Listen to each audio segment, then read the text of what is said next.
Okay, I am recording the rest of the protocol too. So I feel uncomfortable in, recording things like that, but who cares? So, okay, so share screen, who is continuing? What? Yeah, Hannah, are you continuing? Yes, yeah. Okay. Okay. After a short break, we transitioned from discussing the episode to discussing the introduction, chapter 1 and chapter 2 of Mitchell's Colonizing Egypt. The central theme discussed in the context of our assigned sections was representation versus reality. Fareed said that the foundational principle of reality is that it is a function of representation.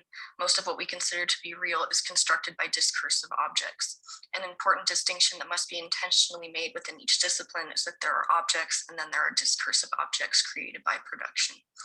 Fareed then directed us to pages 7 and 8 in Colonizing Egypt, where this representation versus reality theme was articulated by Mitchell. We discussed Mitchell's use of his world exhibition example, by which he is able to explain how one can determine the distinction between representation and external reality, during which Fareed mentioned that a model can create the effect of reality. After discussing pages 7 and 8, Fareed moved us on to a quote from page 6, quote, "Spectacles like the World Exhibition and the Orientalist Congress set up the world as a picture." Fareed emphasized that we are very much a part of this picture, a rather colonial, imperialist picture at that. We are part of this colonial picture because human beings are easily created as colonial objects, which makes it easy for us to fall into contributing to the maintenance of the pictorial state of the world.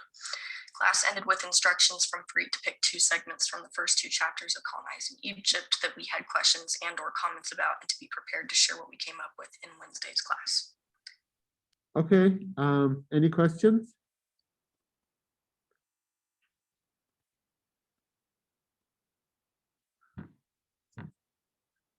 Okay. I'm so sorry.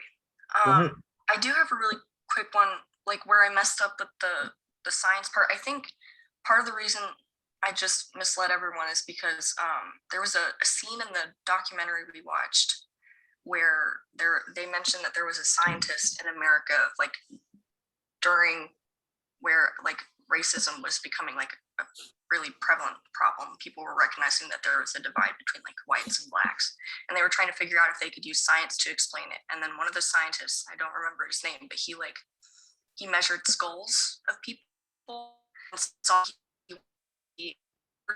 of that data. And I don't know, I think I got really hung up on that, like that individual work done, like his subjectivity, like I don't know. Does that make sense? I got really confused by that. It does make sense, and I think part of the difficulty is we can attribute this to the problem of one scientist. We can say that scientist, or even all the scientists at the time, were racist, therefore whatever they try to justify is to be criticized now and kind of dismissed, actually from a scientific perspective, because now scientists discovered actually race is not a real biological concept. Now, the problem with that is that you are leaving yourself at the mercy of science discovering that actually race was a potentially problematic concept. Now, maybe there is something in the methodology of science that is the problem. Namely, what science does is to look at its object as if they, again, as I said, naturally occur in the world. They looked at race, as something naturally occurring in the world. They did not look, because there is really no scientific method to understand how racial differences are constructed as biological characteristics in the first place. Those biological characteristics that they ostensibly measured with science or whatever are actually constructed differences. They are constructed through human interaction, constructed through history. So you can always sort of say, oh, in this class, people who wear black shoes are going to get A's. And then you can say, oh, look, my theory is correct, black shoe A, and then the other B, whatever. Now, that kind of as if things are happening naturally without any kind of intervention is really the problem of science. Namely, you construct how you are going to understand certain objects in the first place. Now, what are we doing today? All of a sudden, scientists discovered, I don't know, you are the ones who take science classes. I don't know what they say over there. Do they say like, we are not racist anymore? Race is not a biological category, hence we are not racist. Like, should you be racist if race was a biological category? Like, is our racism dependent on our recognition that it is not a biological category? Or are you not doing exactly the same thing in terms of measuring certain human characteristics as if they occur naturally, like DNA, etc.? Look, what if you discover that there is a correlation, not causation, but correlation between some arbitrary scientific IQ test and certain DNA? How do you ignore that as a scientist if it is just something that you discovered as a sort of finding? So science, I mean, that's the thing. Both is responsible for emerging of racism, literally, as Hannah was saying in terms of that documentary. But now they even want to dominate the anti-racism of the discourse from a scientific perspective too. And you can't do that. You just can't, because you are still racist as you were in 19th century, just in a different way. Your methodology has nothing that would withstand racism. And I would say they still are racist, actually. They sort of like, they make these claims like, okay, I'm not recording this because this might be used against me in the, okay, I can resume now. I don't want to say things that can be used against me without context. Yes, Daniel.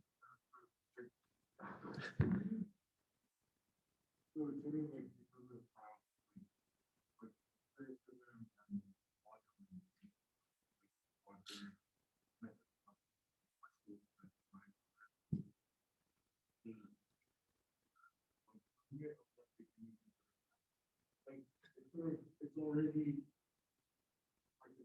sort of so ahead of itself what can be known in the sense, so they can only, so the only way to know something is if it's a character that appears, it's like mind present and it's like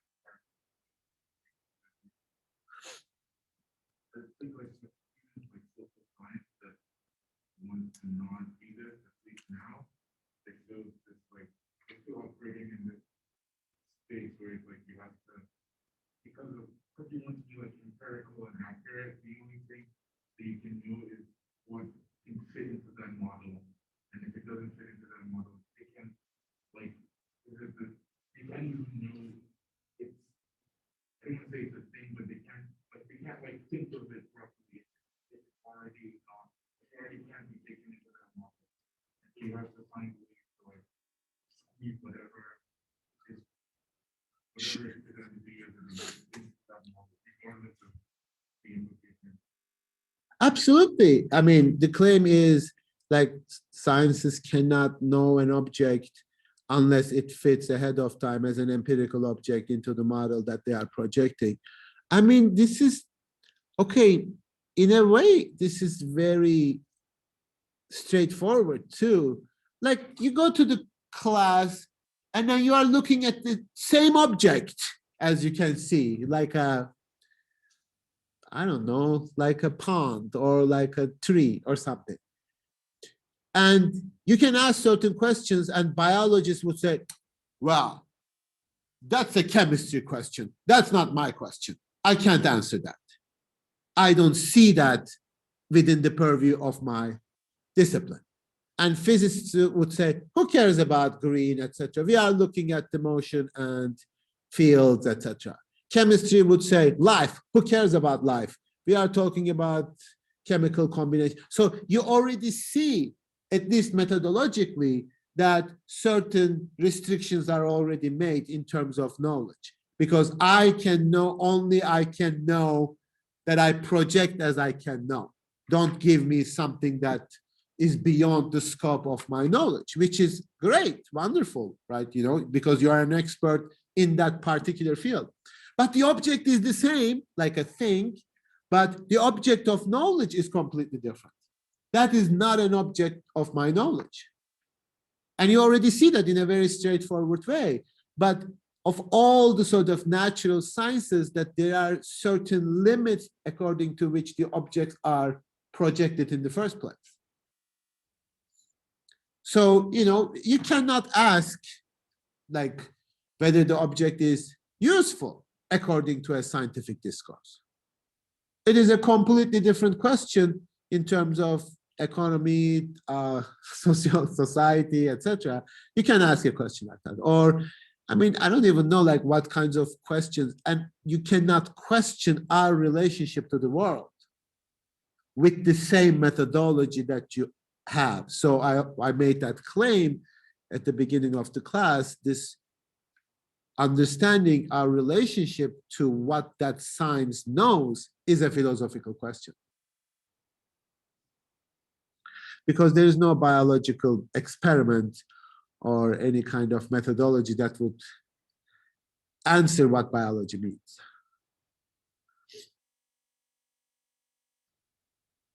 So your methodology is always different than your self-construction. More? Okay. They can't hear you though. So like the reality expect that Mitchell talks about, it talks about what I'm doing in sort of like almost regressive like methodology that science has. So the reality is created in that process, in like the very methodology that the methodology saying that that's how reality is sort of made. So reality as if effectively represented by the thing. So if they like in the method, but it's not like the working method, then it's constructed.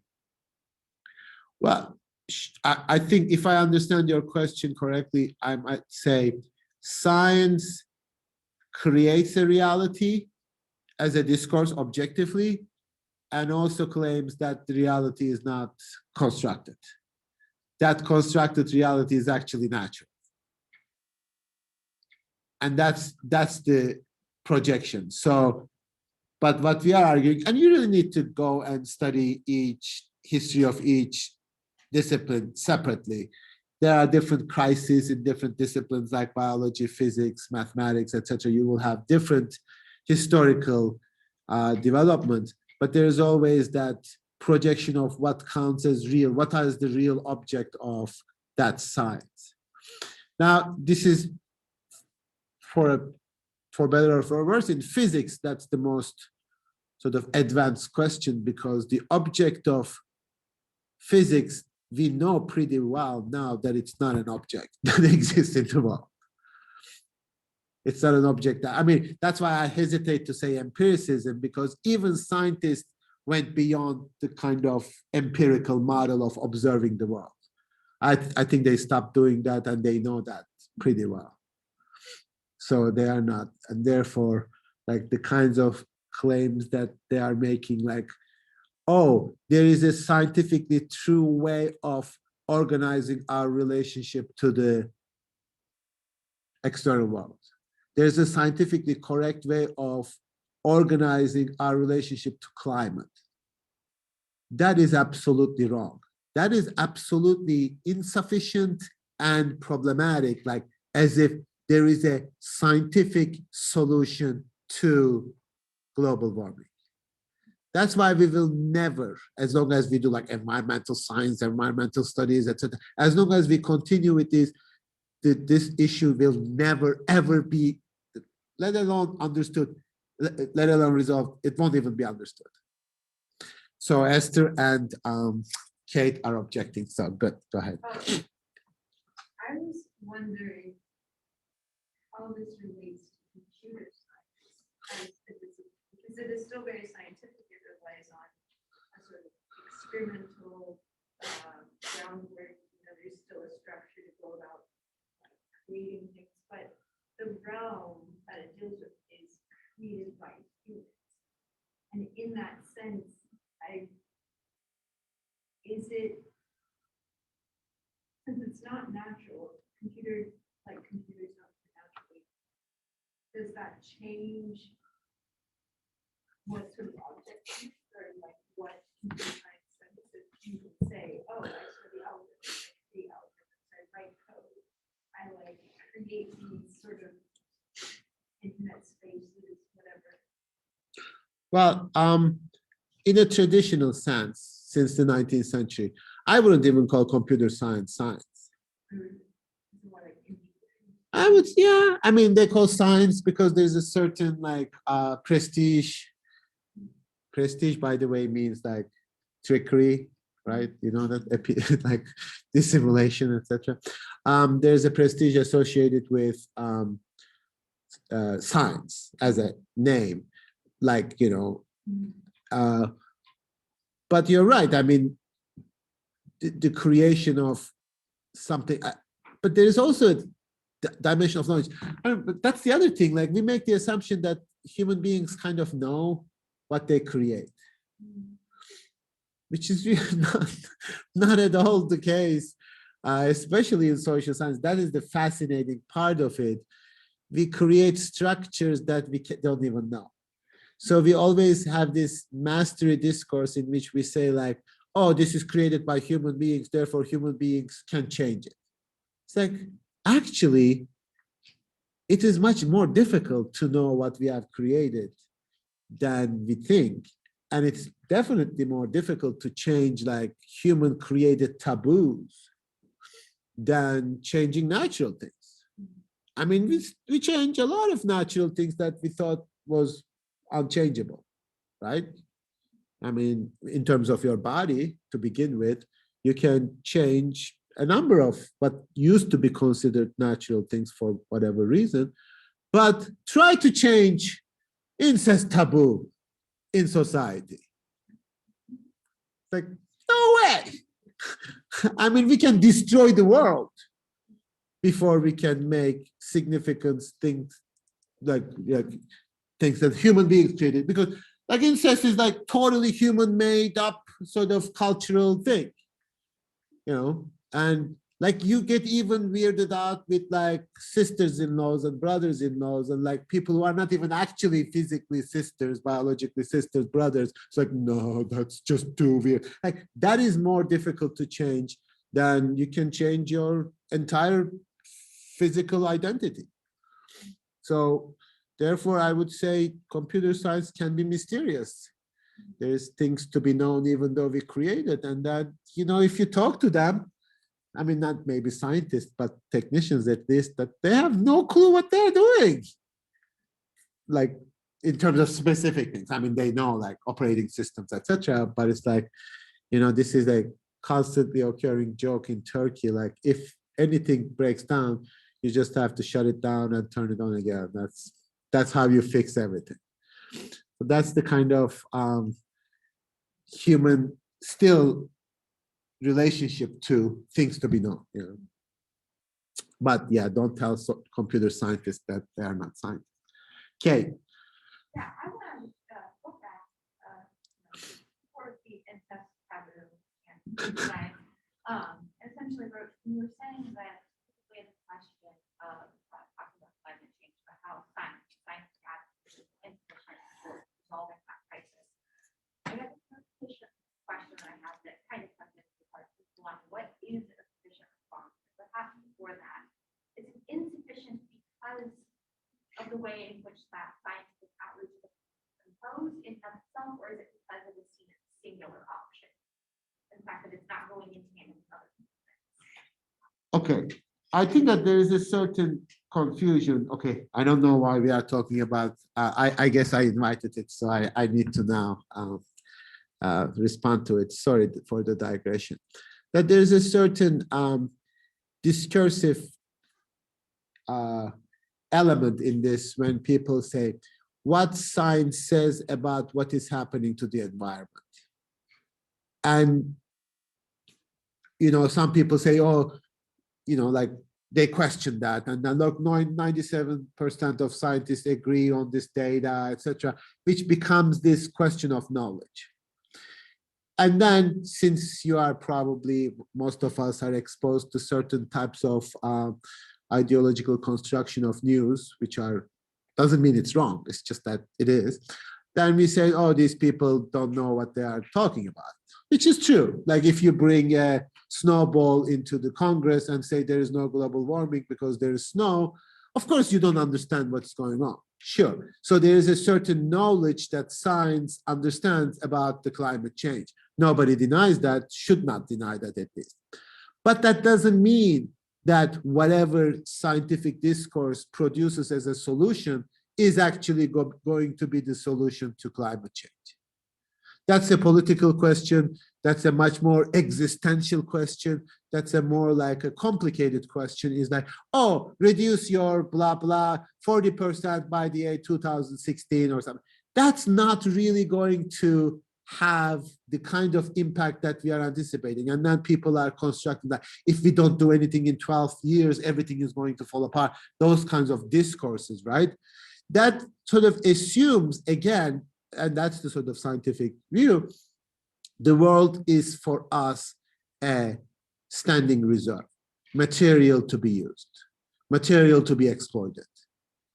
We are going to continue to do what we are going to do for 50 years, 100 years, 150 years. I don't know whether it's sustainable, etc.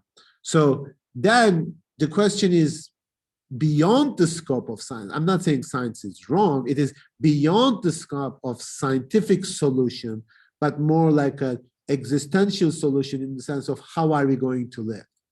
If we are going to live with the means that science created for us in the 21st century, this is not going to make any impact. It's not going to change anything. So that's the fear, because the premise is the same. We should stop exploiting the earth so much so that we can continue exploiting it. We can exploit it more or longer in the future, but we are going to exploit it because it is a resource for us, and we are human beings and we know things. We are the master of it. Even if it is going to be protected, we are going to protect it. Perhaps we are not, etc. These are all assumptions that we make from the scientific discourse that creates us as the master of the universe. And make no mistake, science did emerge out of this desire for mastery. We want to master the world because it is killing us. I mean, even our struggle with COVID is like, science will save your life. That's its job. You should not die. COVID should die. I mean, we don't have war. Do we call it war? We don't call war. That's good. I don't think you can. Is there like a war on COVID? Yeah, I mean, I'm pretty sure it could have been war against the virus. So yes, so therefore I was saying that science is not wrong. It's just its scope and its understanding of the world is limited.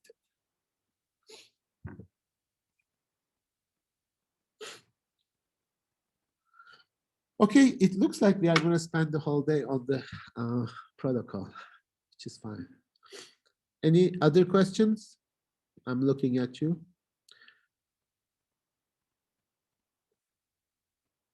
Claudia? No. Dalia? Are you at the library? No, I'm not. Oh, okay, because your background is blurred. Okay, so let's take a break for about 5-6 minutes. Modernity. This later colonial power is the crutch of modernity in that this power produces the presently commonly held identity that willingly obeys to disciplinary power. Freud discussed Foucault's concept of the disciplinary power as the power to create disciplined identities and order society. Foucault believed that after our understanding of power as belonging to an individual, for example, a king holds ultimate power, ultimate sovereignty in a country, power is understood to be disseminated throughout society based on a social contract.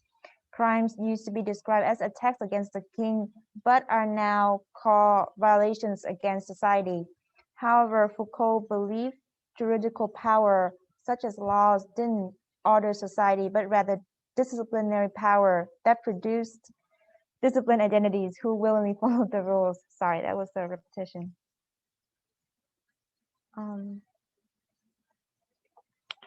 Foucault believed this power to be not only repressive but also productive, since it can train people to become productive members of society, a cog in the well-oiled societal machine.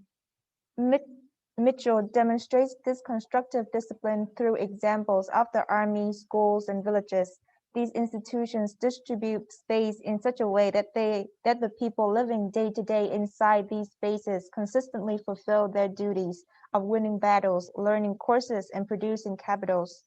Farid stated that colonization manifests disciplinary power and that the colonial identity was the European identity. These two statements echo the idea that colonization is not isolated in a period. Instead, colonization has become so efficient that we fail to notice its new version that transforms our society. After that, Farid introduced the phenomenon of self-colonization, in which people became self-regulated through a panopticon-like structure. A panopticon is a prison structure that organizes its space such that its prisoners are put under constant surveillance.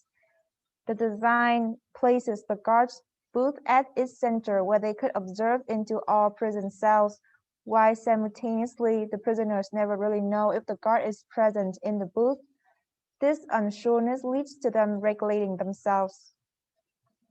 Nolia and Kate raised the questions about what we can do to get out of this cycle of colonization and self-colonization, especially if we are implicated within this system in ways we don't even recognize. Farid answers that we should think structurally and ask more concrete questions relating to the here and now, how we can decolonize ourselves, a question that doesn't bring up the conditions of our current environment. We should ask questions like, in what ways am I implicated in the system of disciplinary power at Earlham, which prioritize a certain identity? Or how am I in Earlham's past efforts to decolonize purely cosmetic and not dealing with structural issues of inequality on campus? These questions are more productive because they take into account the current institution we reside in and have influence on. Kai questioned what Mitchell meant on page 5 when the author explained intellectual curiosity as the natural differences that set Europe apart from other nations and cultures. Farid answered that the Europeans commonly believe this intellectual curiosity to be their natural tendency, which contributed to the narrative of white supremacy. The Europeans thought that non-European people are not as curious and intelligent, so non-Europeans and their lands need to be dominated and guided toward enlightenment. In this case, that enlightenment is God and scientific knowledge. Farid explained this narrative of intellectual supremacy surfaced based on certain incidental events told in a way that formed a coherent and persuasive story about one's national.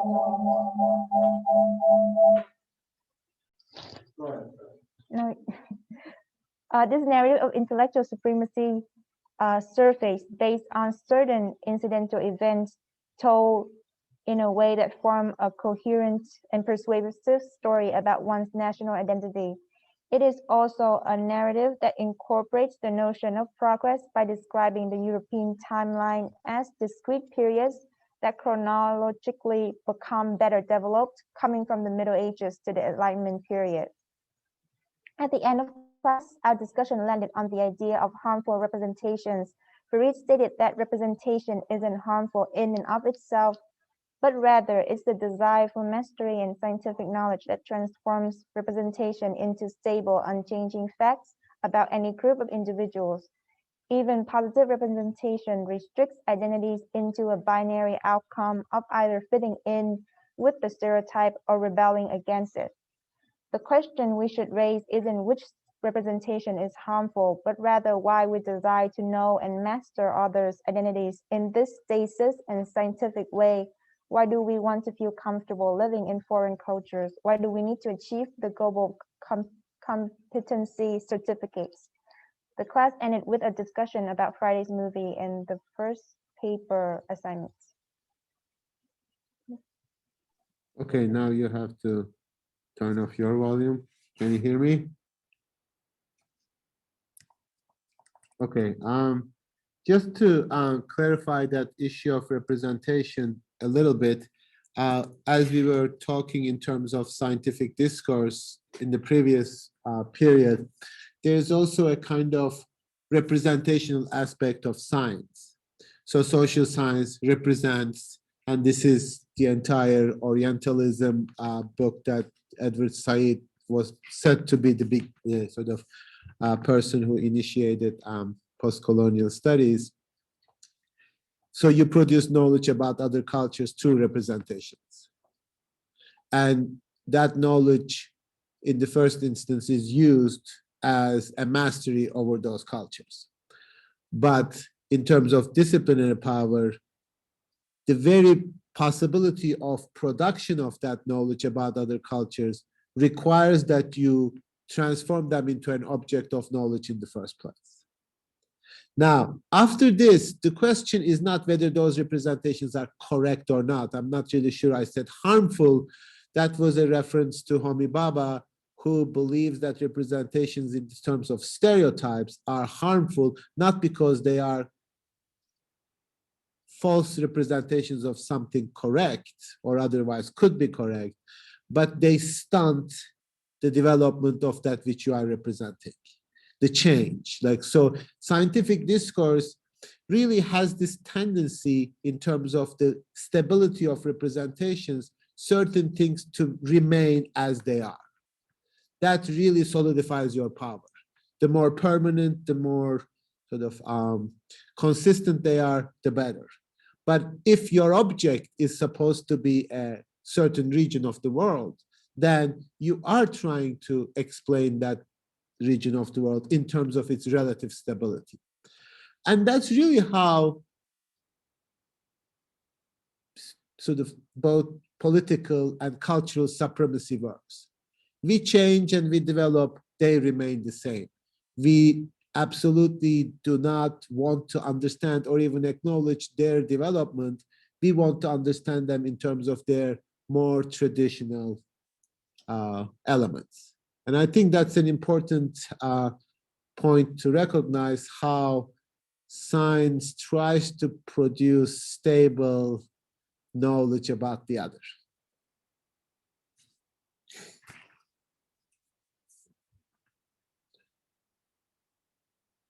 Any questions? Any question about the connection? Is this why is it so loud? Does this go to, like, I'm just thinking of like Derrida. I don't know if now I'm questioning if I misread it, as like how he talks about like the unification of like language, for example, or like trying to do like this one meta language where like you come and like everything is together. And like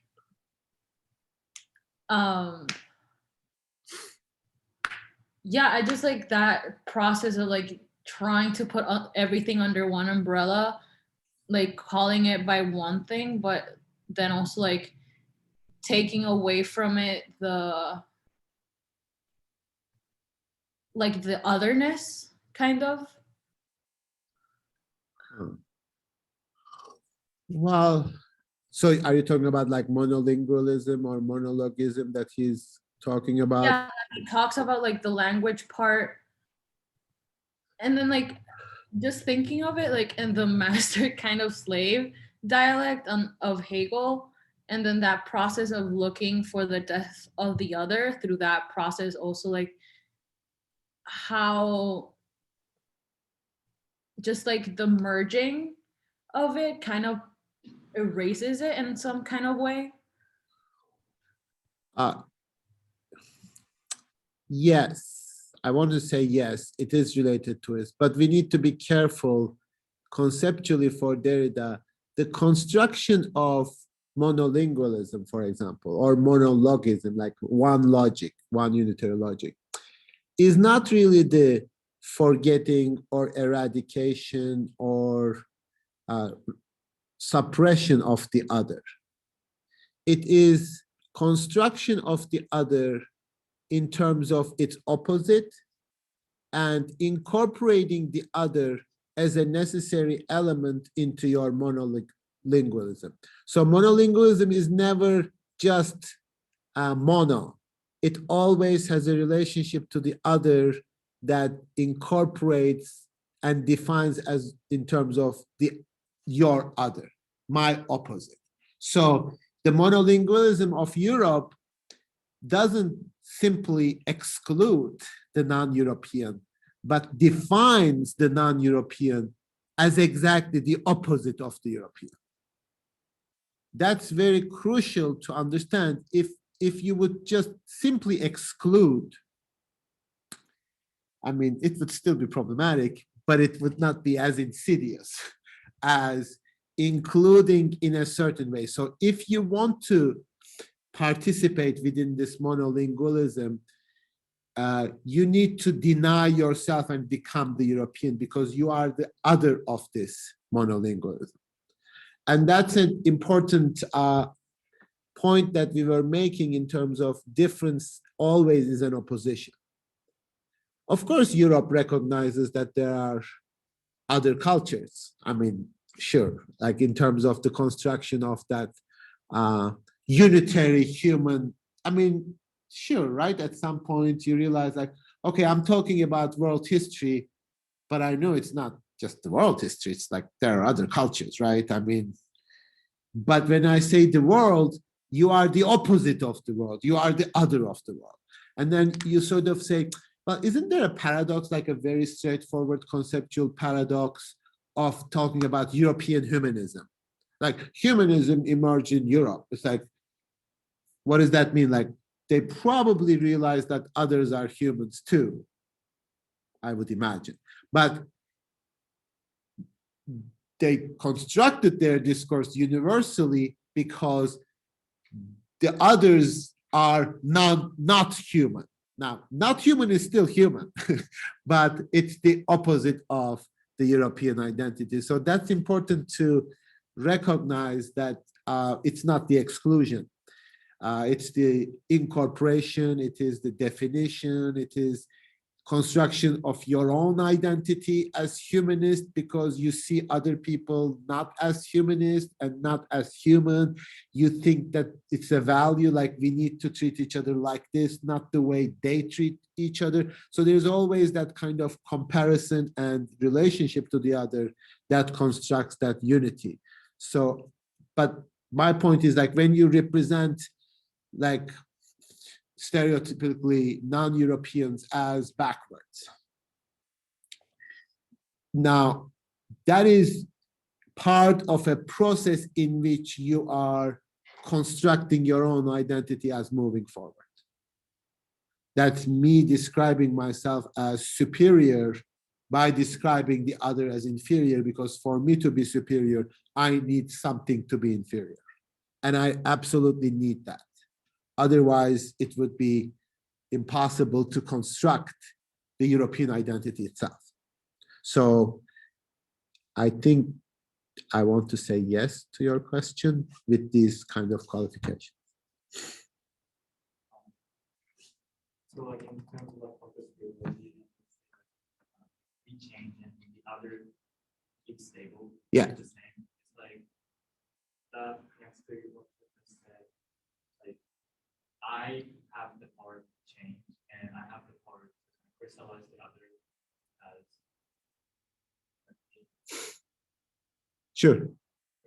Yes, that I have the power to change, and the other has to remain the same. That's always the kind of progress coming from Europe. And like this is so obvious, like if you really pay attention to, like even in everyday political language, like whenever they start talking about Arabic countries, they start talking about like Quran, and for 2000 years they are acting in the same way. They are crazy.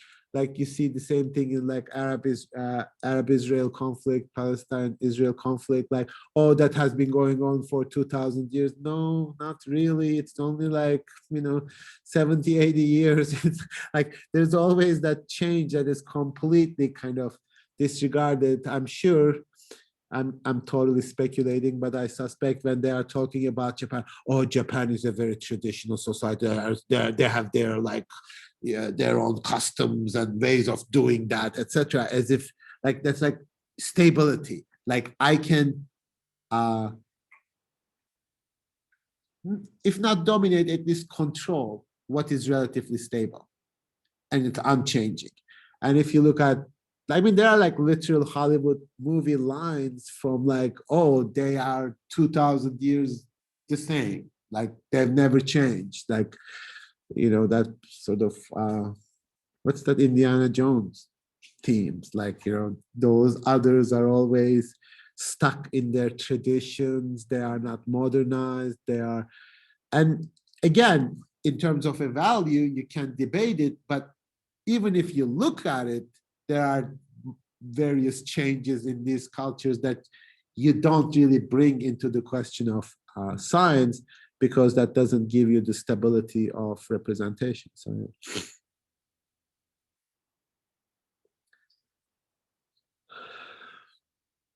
So there are lots of other things that you can read, like, because in a class on postcolonial theory, not reading Edward Said's Orientalism is not very advisable, but if you have time and willingness in the future, you should look at that text definitely.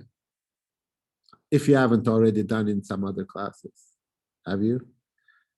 I know it's becoming fashionable and people are teaching it now, so that's why I don't have to teach it. That's good. Any other questions before we move on? The Battle of Algiers, in which you were making a statement about? I think that talking about knowledge. Yeah, that's true. Okay, is it Masha who is gonna talk about the? Oh. It's me.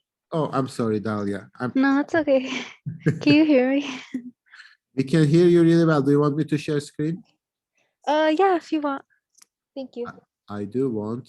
I first want to make speaker so that people can see you, and then I'll say share screen. Okay.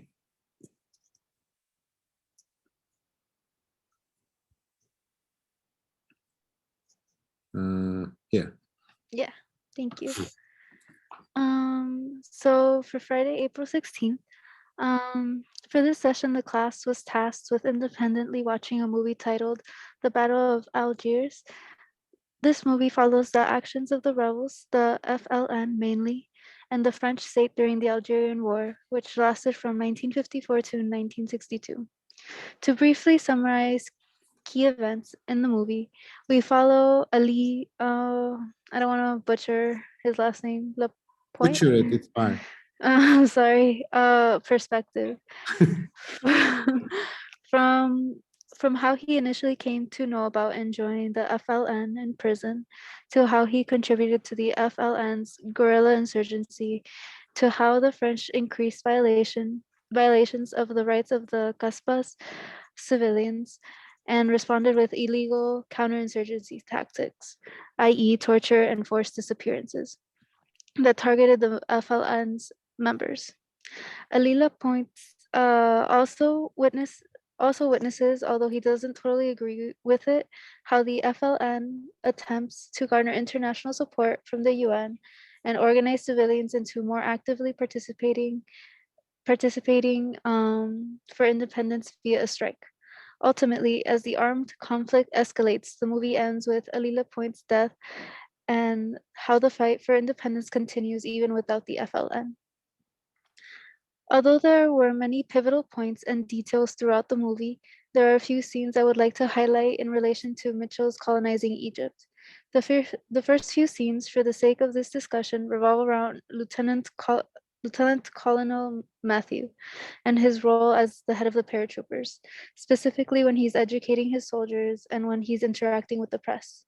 In the first scene, from the 0.55 to the 1 hour and 58-second hour mark, Lieutenant Colonel Matthew leads a meeting wherein he instructs the soldiers on his plan of action for dealing with the FLN after the recent bombings.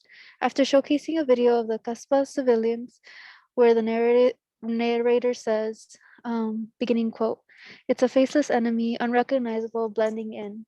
It is unrecognizable," end quote. It becomes evident that Lieutenant Colonel Matthews' role as the symbolic head of colonial power is to quite literally render the FLN as knowable to his soldiers. This is proved in the rest of the scene, as Matthew explains the structure of the FLN by placing it into the position of the object of study and as an exhibit, whereas he represents the central neutral position of observance that produces the knowable. This is proved by Lieutenant Colonel Matthews' backstory about his experience in the military, since in the previous parade scene, he's introduced as a seasoned expert on studying and dealing with insurgency from the Indochina War, end quote. Conversely, the movie also depicts the FLN as subjecting themselves to the position of being the object of study and as an exhibit, specifically during the strike. In Alila Point's conversation with, I don't want to butcher his name, another one of the influential leaders of the FLN, we learned that the strike's purpose goes beyond fomenting mobility and solidarity with the civilians of the Kasbah. From the 1 hour and 6 minute mark, 6 minute mark to the 1 hour and 8 minute mark. One of the influential leaders of the You can say Larby. FLN, You can say band. I couldn't remember how they pronounced his name, and I didn't want to butcher him, but thank you, Larby. Explains how, since beginning quote, acts of violence alone do not win wars, end quote, beginning quote, assess and gauge, end quote, or quite literally measure and render knowable the strength of the FLN and the will of the people supporting the independence movement for the gaze of the UN. Larby then also acknowledges how the strike will, unfortunately, render them knowable not only to the gaze of the UN, but to the French military/police as well, which reminds the audience that being visible to the colonial power is not always a good thing, as it's actually another structure of domination that they employ.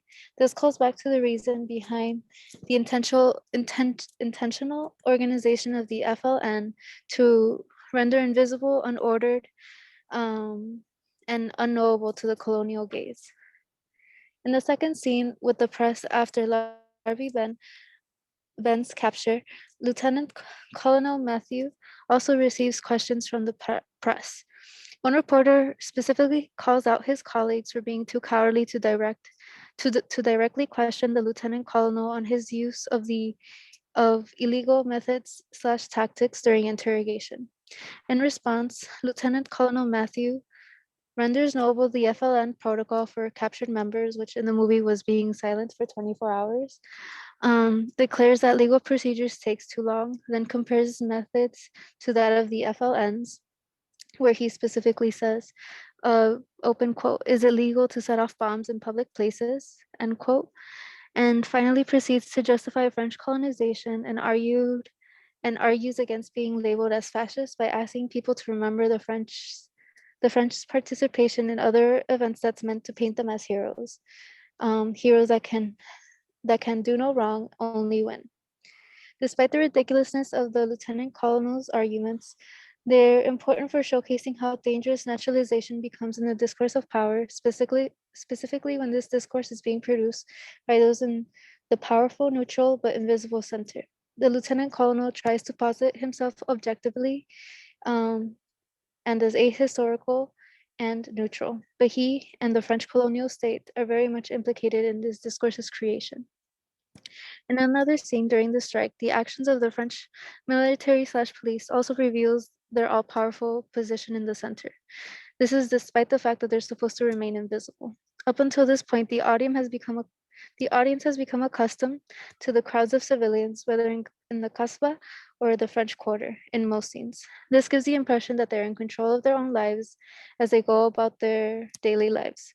But as the streets have become empty in the Kasbah during the strike, we see the French military/police come into the visible center of the camera/scene and exert their power, specifically as they are kidnapping the Kasbah's male civilians and physically dragging them to work in the French Quarter. All in all, although there are many pivotal points and details throughout the movie, these were a few scenes that could be highlighted in relation to Mitchell's colonizing Egypt. All right, thank you. I appreciate it. I can even do this here. Thank you. Yes. Any questions? Any comments about the film? Anything you want to bring up in terms of knowledge or something else?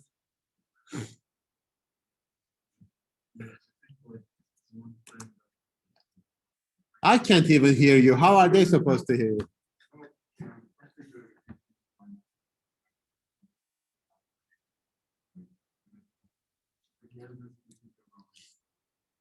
Awakening narratives and and that's where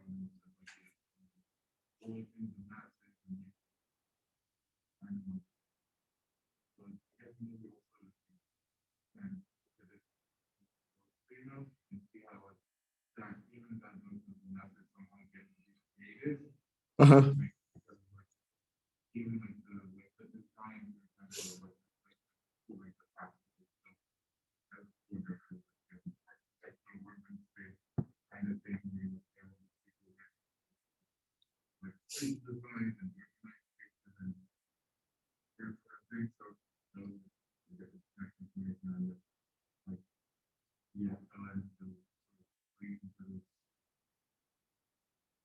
like the Barbie like yeah like Barbie and thing about the limits of climate but still how you organize national consciousness or something. It's terrible. We just need to like figure out a way to politically fix this up. Like what sort of act. I guess we sort of see the two sides of that. I think maybe So, okay, if I'm, yeah, I'll just try to clarify a little bit with Daniel, the issue. It seems like the movie is playing, if I understand it correctly, into the understanding of colonial power that Timothy Mitchell criticizes a little bit. It doesn't like, because French power seems to be too visible and too, it's like in your face type of power, and in terms of torture, etc. I mean, of course, the movie was made in 1966, and just 4 years after the actual sort of independence war, and Ponte Carvo is Italian, so it's just a completely interesting cultural production of the film. What's that? Why? Well, it's not like a huge historical important event. So like, why him? I don't know. I don't know how people become this like the director. I don't know. There is an interview with him afterwards about the film.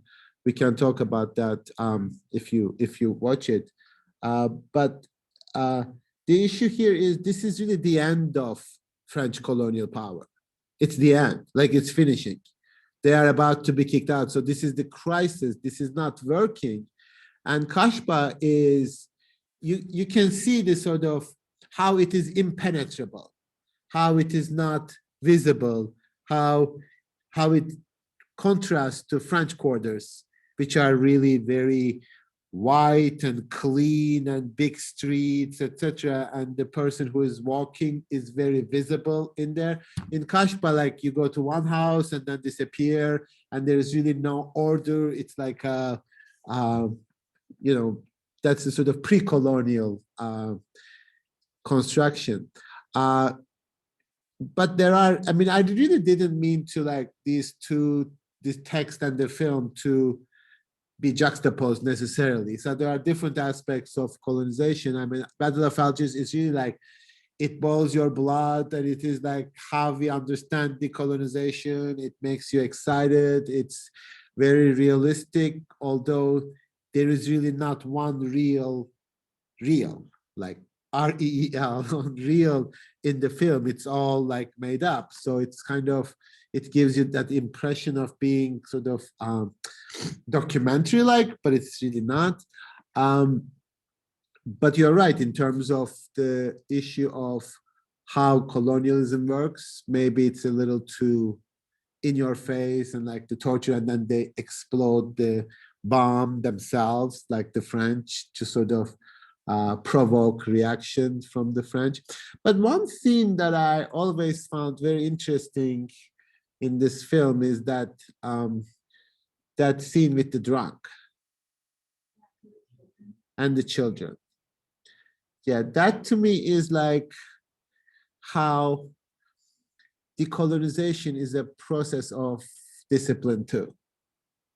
How FLN is an incredibly disciplined structure. So in order to resist the identity of the colonizer, you organize yourself like the colonizer, and you are pretty brutal to the drunk, which, you know, like children even, like, which to me was kind of symbolic of how even decolonization as a response to colonization is a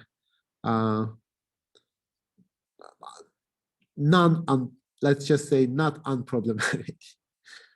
So what did you think about that scene? Was it like, we don't need,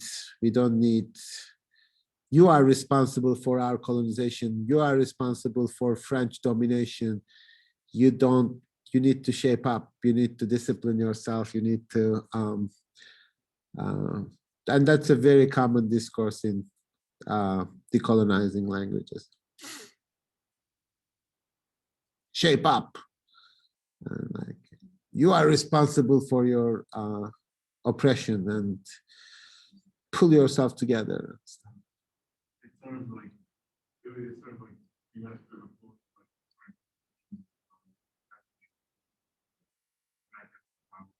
supposedly organizing or non-disciplinary, and so like they also take on these like strict rules and sort of like military like setup as well. And it's like that sort of like the only way to things like structuring like to make it better, or better, but like, but yeah, but in some sense, like you have to take the structure and like intensify it and turn that against them almost like the only way.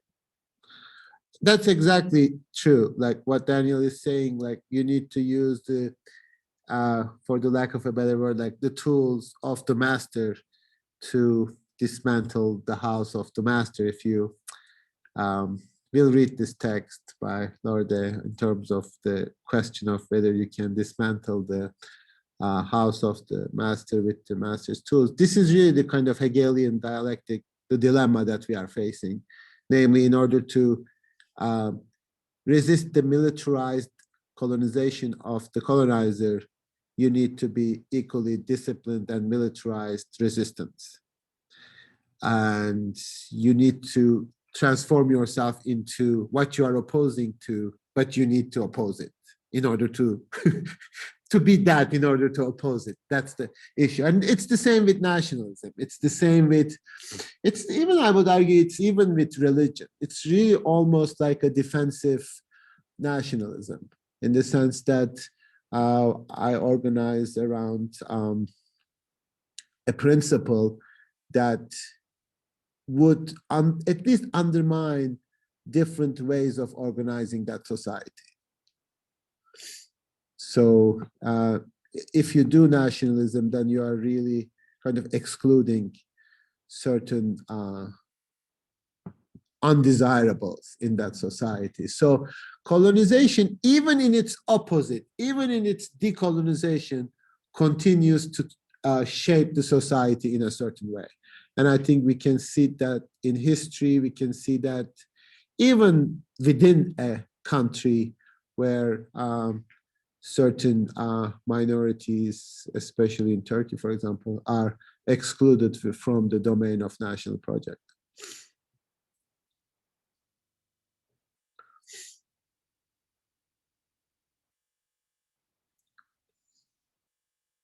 I always hesitate to say that because I don't know how that plays out in your experience. And I always retreat into Turkey because I'm expecting some pushback from Mehmet Ali, but nobody else is doing anything to push back. So. And I'm also not very happy the way in which the class is going. Like nobody is like objecting violently. I'm really bored. Like, I mean, I remember maybe it's like non-karma because I gave such hard time to my professors, like in all of my classes. I was like insufferable, and I'm sort of expecting somebody else to do the same thing to me. Sort of like, I mean, you don't need to be rude, but you can be like forceful, like, that's wrong. Like, I disagree.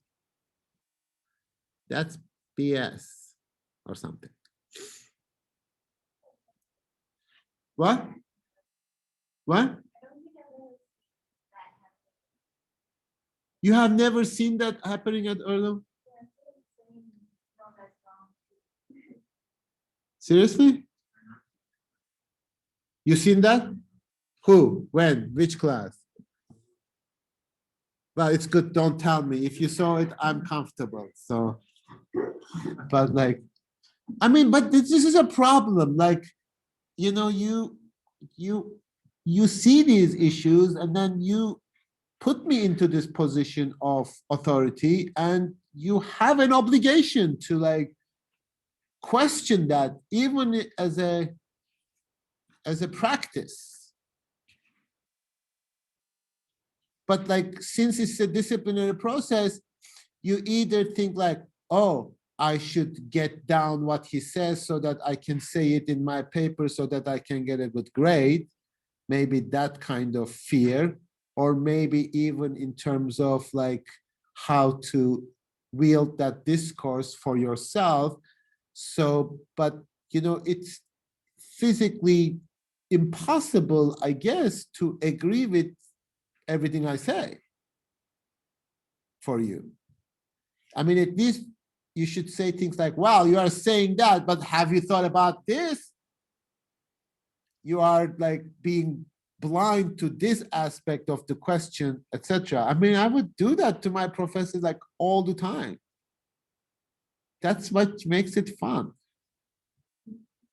I think maybe the issue is in order to form a radical critique, you have to know what you're talking about. Well, yeah, I mean, I was also 20 or whatever. I don't know whether I knew what I was talking about. You just do it. It's an attitude. Like, you know, I'm representing power and authority, and you are supposed to be rebellious and insolent and whatever. And I'm also male for some of you, so that also represents something you need to knock down. Yes, Nolia, go ahead. Okay, thanks. So I'm looking at the text. Okay. And only text by any female author is the last one, which is two. Oh, that's not a, that's an edited volume. All of them are women. Wait, what was that? All the authors in that text are women. In this last text. Yes. Okay, cool. I guess then this is not a fully, Are you criticizing me for representation? Is that it? Yeah. Okay. Because I just looked at my book and I don't know about. Oh, Ella Shaw? No. Brenda Lewis and Sarah. Oh, yeah. So I just wanted to. Yeah, but feminist postcolonial thought is like, or postcolonial feminist thought, I don't know. Yeah, no, feminist postcolonial. Yeah, that's all women. It's all women, but is it all white women? No, they are not all. Well, I think that the criticism of representation. Yes, you should. Okay. Yeah. That's- Well, yeah, I take that point. I try to be, well, yeah. Should I push back on that or should I accept it? Well, I think that. Do you understand the question? Nolia is giving me hard time, putting me on notice and questioning me in terms of the identity of the authors that we are reading in postcolonial theory. So Timothy Mitchell and Hegel. Hegel is very white. And Derrida, who pretends to be colonized. Yeah, that's true. That's a very valid criticism, yes. I think that the biggest part of that is that, like, if you're taking that text into account, but it is the last text. And so, like, we're going to read all these white men and then all the way to the end. Which I think means that, like, even though we should avoid, like, finding, like, about this, like, in some ways, we construct this and, like, it feels a little bit like. Sure. If I were to like believe in the supremacy of postcolonial theory, that would be a valid criticism, I believe. I actually think that the last text, especially Arif Dirlik, who is also a man, but he's from Turkey, they really undermine the very legitimacy of postcolonial theory as an established body of thought. So both feminist postcolonial theory, but other parts, that's really what I want to do, because it would be a tokenism if you are really ultimately edifying what you are constructing, like postcolonial theory. And I think that one gesture of postcolonial theory should be to undermine itself, precisely because of that very issue of not just representation, but as a discourse of supremacy. Now, to me, tokenism is wrong, problematic, not because, I mean, it comes at the end, just as like an example, etc. But ultimately, it kind of glorifies the supremacy of what you are included in. So this is our like Hollywood problem. Like, should like female directors be in Hollywood? Well, if you think Hollywood is great and wonderful and want to continue with its supremacy, then you should include more people in it so that it becomes even more inclusive, because it's a wonderful thing. Or on the other hand, you can say, well, Hollywood sucks. It sucks even if it can incorporate some token female directors because its ideology sucks in the first place. In which case, I'm not really interested in inclusion. I'm interested in subversion of the very discourse. And I am interested in subversion of the very idea of postcolonial theory. Like, ever since I started teaching it, I don't even believe it as a sort of stable discourse or even exist as a kind of legitimate power discourse. In fact, it should be called maybe like some decolonial thought now. I guess some people use that now. Nobody uses postcolonial theory anymore. I'm sort of old. So you're right. I mean, that's a legitimate question. But then, well, I want you to question a number of related issues. Does representation solve the problem? Or does representation actually compound the problem? In a sense that, you know, these intersections are very complicated. I mean, we sort of think that there's a smooth idea of intersectionality, but no, I mean, feminist postcolonial thought, like women have been responsible for colonization as much as men. So that's really not like a unproblematic discourse, you know. And I would as far as to say like colonized people have been as much responsible for, in terms of identity of colonization, than, you know, white males did too. So that becomes complicated. But you're right. Okay, so I appreciate that.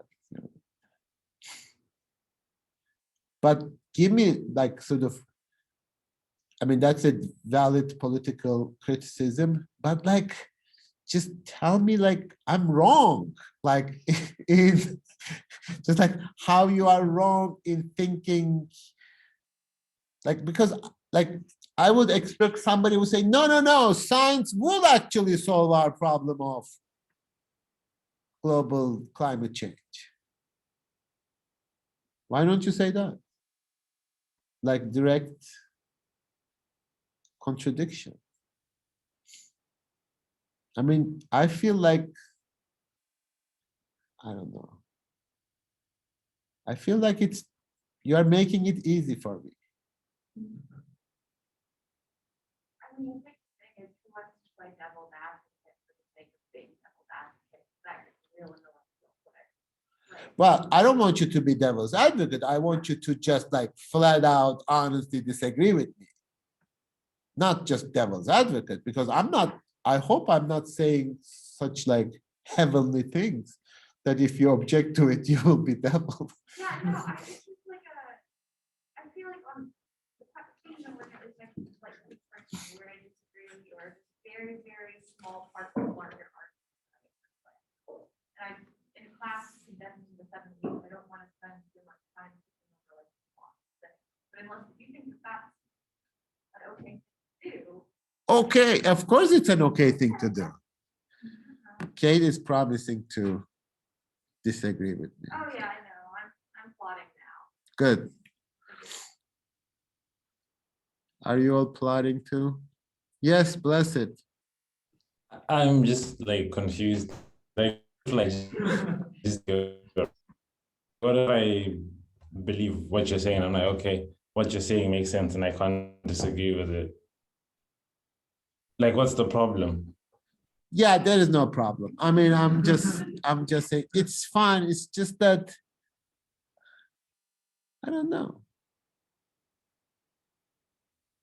I don't know. Maybe this is the kind of problem of agreement. Like, are we creating a discourse together that we agree too much on something? And maybe I secretly am suspicious that some of you have actually these ideas that you are not bringing into the class discussion. Because you are like, oh, this is sort of how a discourse become orthodox. It becomes kind of accepted. Like if you disagree with it, you will be called out or, you know, politically questionable or something like that. So it's really in general like your self-relation to yourself in the sense that you think it for yourself, and subtle or nuanced or whatever it might be, even if it's a small disagreement, that would be good to. And then you could just say maybe like, oh, you are reading that part of the text wrong. That's not what it means, or something like that.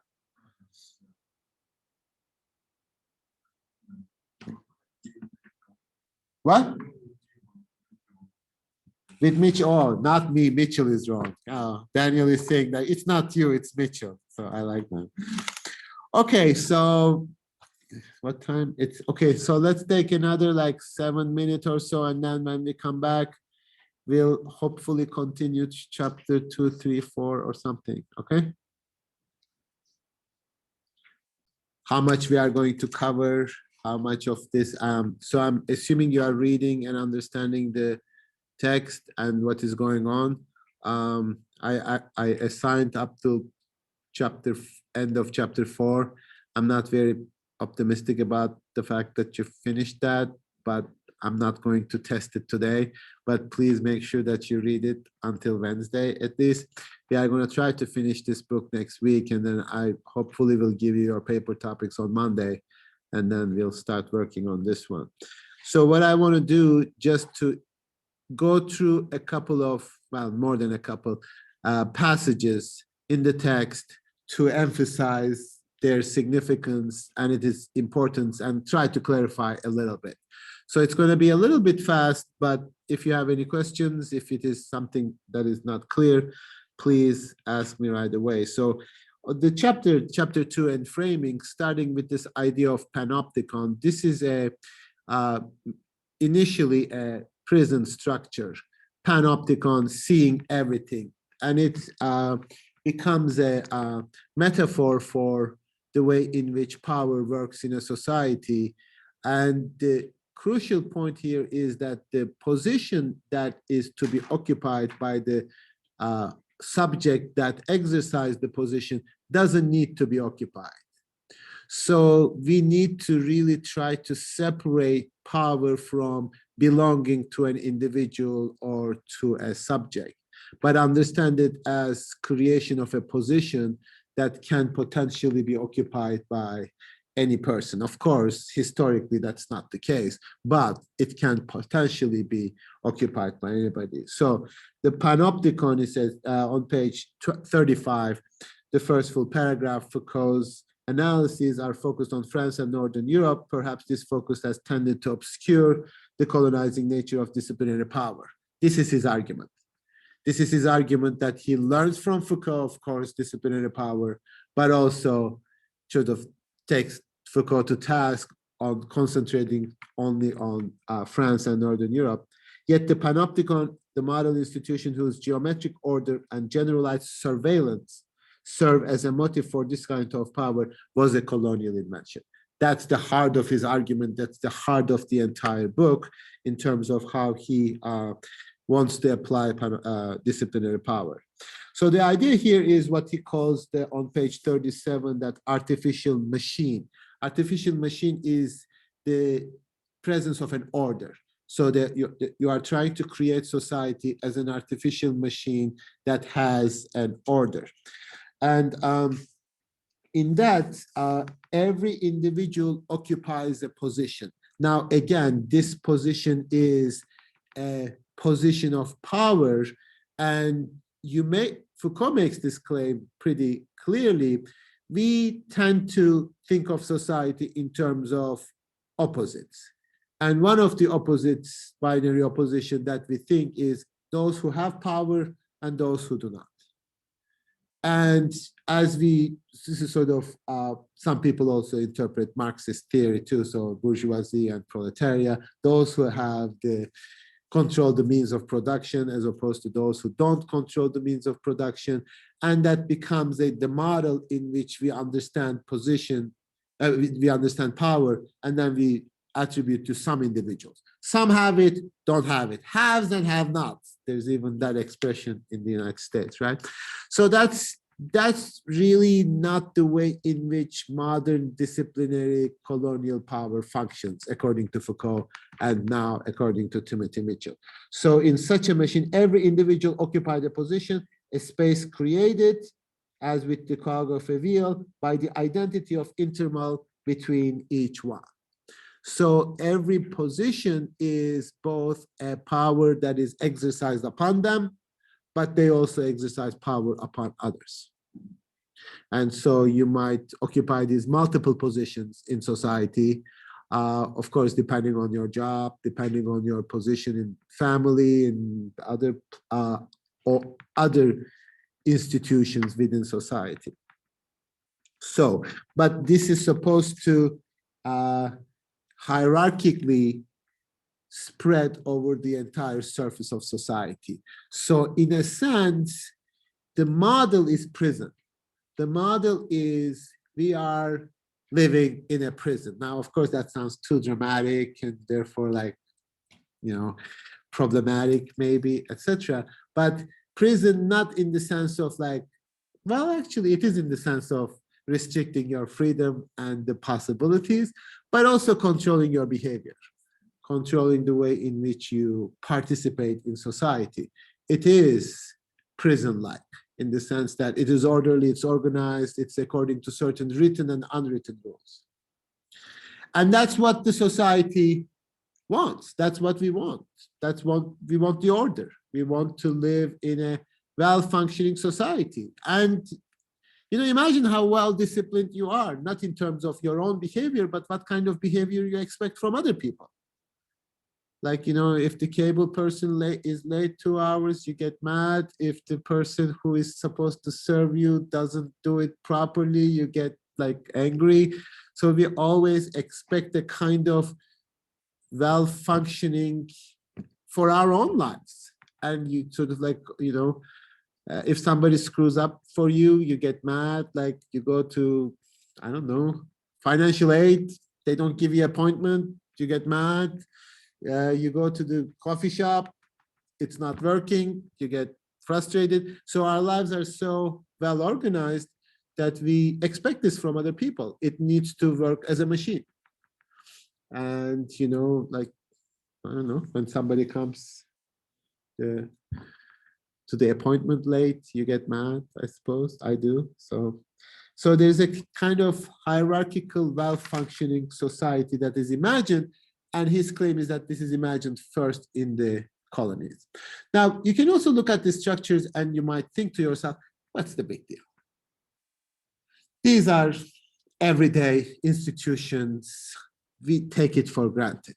And that's really precisely the whole issue about life in general, but what philosophy reflects in general is that things that you don't think are problematic are probably the most problematic ones.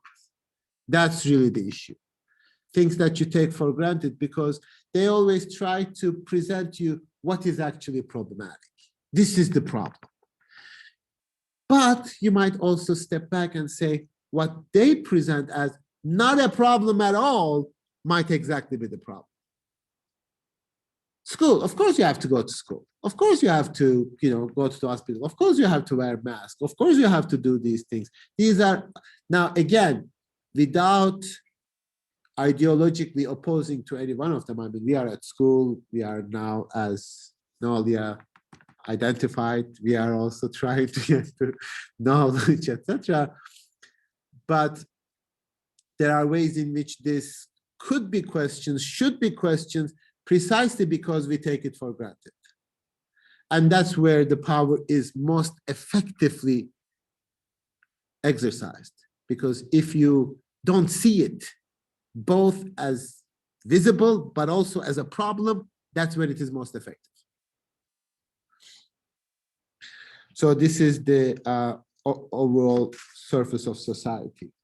Now, the essence of this kind of order, this is on page 44, and this is the term that he steals from Heidegger, but kind of applies it much better. On page 44, the bottom last paragraph, the essence of this kind of order is to produce an effect that I'm going to call enframing.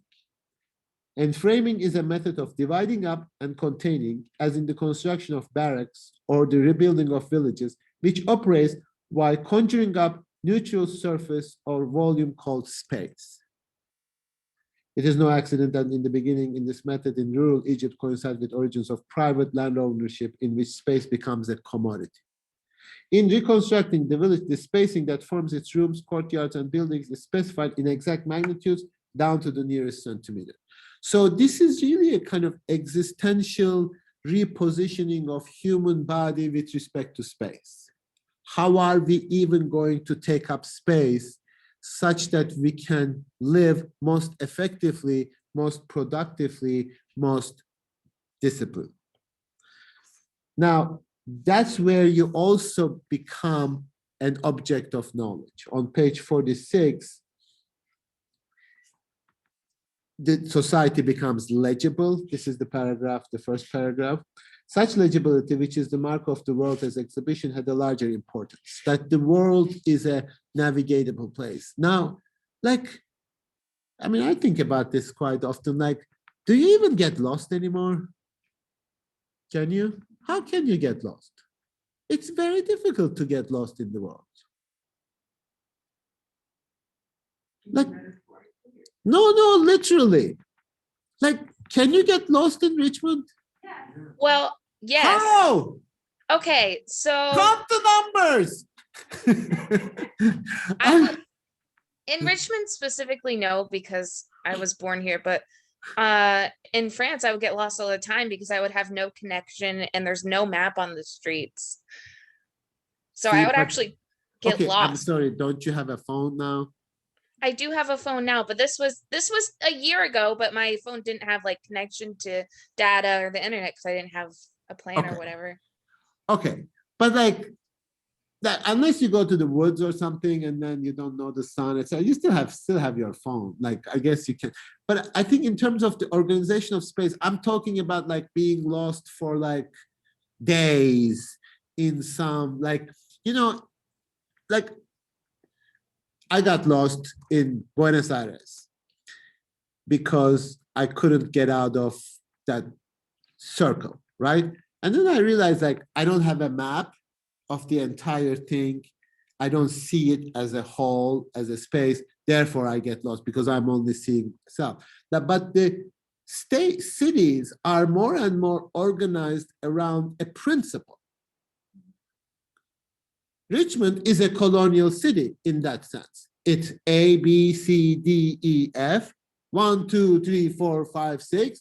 If you go 3 lines over and then that over, you are there. It's like coordinates. You are going to find it. Now, all cities are not like that. But after colonial cities are like that. Like the United States, like if you go to Denver, it's like even the names of the streets are named after trees that start with A, B, etc. Argyle and birch, and then blah, blah. It's like everything is according to a principle of organization, and how the houses are too. Like if you go to Istanbul, you will see houses, one is facing this way, the other is facing this way. In the United States, all the houses on a block facing the same way. Even the construction of space is very orderly, and that's the colonial project, to create that kind of spatial order. So yeah, Kate. Oh, I thought you were, I mean, you get lost still? I don't think you should get lost. I mean, that's very hard to get. What? It's possible, but very unlikely. I get lost all the time, Fareed. I don't know what you're talking about.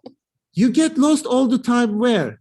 I'm so bad with directions, mostly when I'm out walking because I don't have a car. So I just walk and I don't know where I'm at and I don't know how to get back.